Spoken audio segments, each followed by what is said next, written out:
while watching what she called Read TV, or one of her many recorded shows or movies. She also read romance novels and loved happy endings, and most of all, she loved music. Her favorites were the Carpenters and Kenny Rogers, Lionel Richie, B.J. Thomas, and Anne Murray, but above all, she loved John Denver. She had all of his collections in the form of CDs, tapes, LPs, and yes, even 8-tracks just in case. She was a collector of the simple things that made her happy and the complex things that she thought and found important.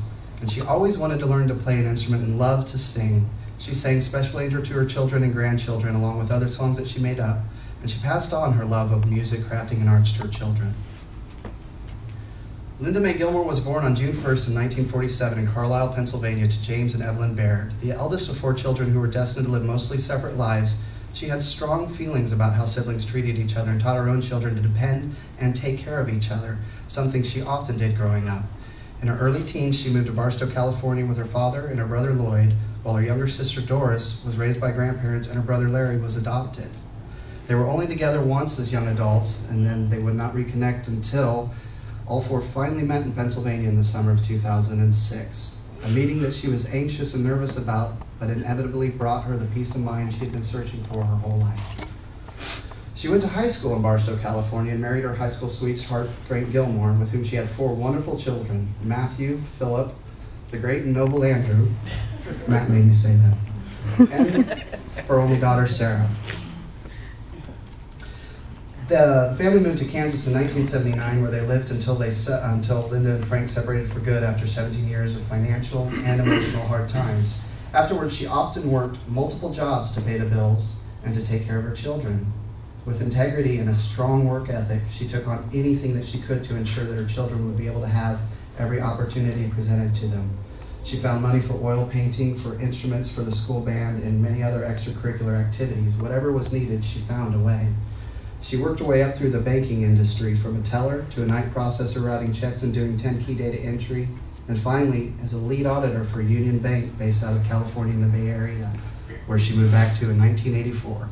That was a job that she loved, with many friends that she loved and cherished for the rest of her life.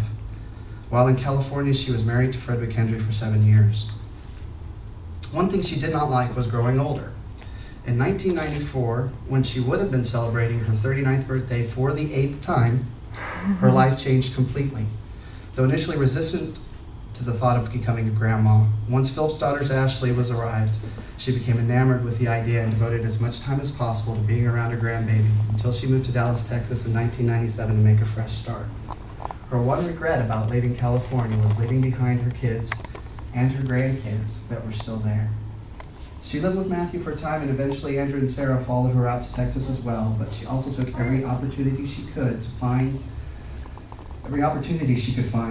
to fly her granddaughter Ashley and son Philip out for a visit. In Texas, she started a new career as a quality control analyst at Print Pack in Grand Prairie. Ever the problem solver and analyst, she had a quick mind that was shadowed underneath her open and honest demeanor. She played cards with a passion and excelled at puzzles and strategy games that required quick thinking. Later in life, after she became hooked to video games through her children, it was not an unusual event for her to be up all hours of the night playing columns on an old Sega Genesis.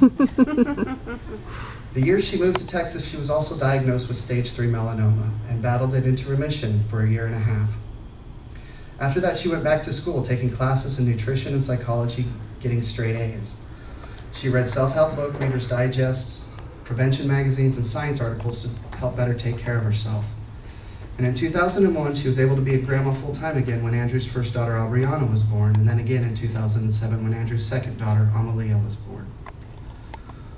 Also in 2007, a yearly scan and checkup found that the cancer had returned, metastasized, and was stage 4. She fought valiantly for over 2 years. The last year without any treatments against it.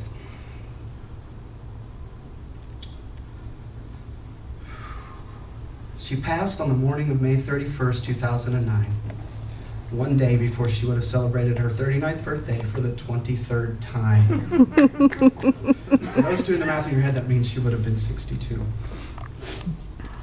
She is survived by her siblings Lloyd, Doris, and Larry, their spouses and children, and her sons Matthew and his son TJ, Philip and his wife Elaine and their daughters Ashley and Karina, Andrew and his wife Tashina and their daughters Aubriana and Amalia, and her precious daughter Sarah.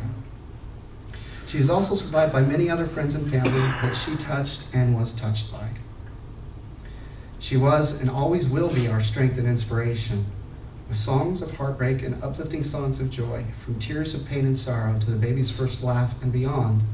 She always pushed us to do anything our hearts desired and was always there to catch us whenever we fell.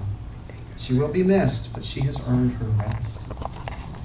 It's now our turn to keep the faith, be our brothers and sisters' keepers, and apply all those things which she embodied: love, faith, support, honesty, integrity, art, and family.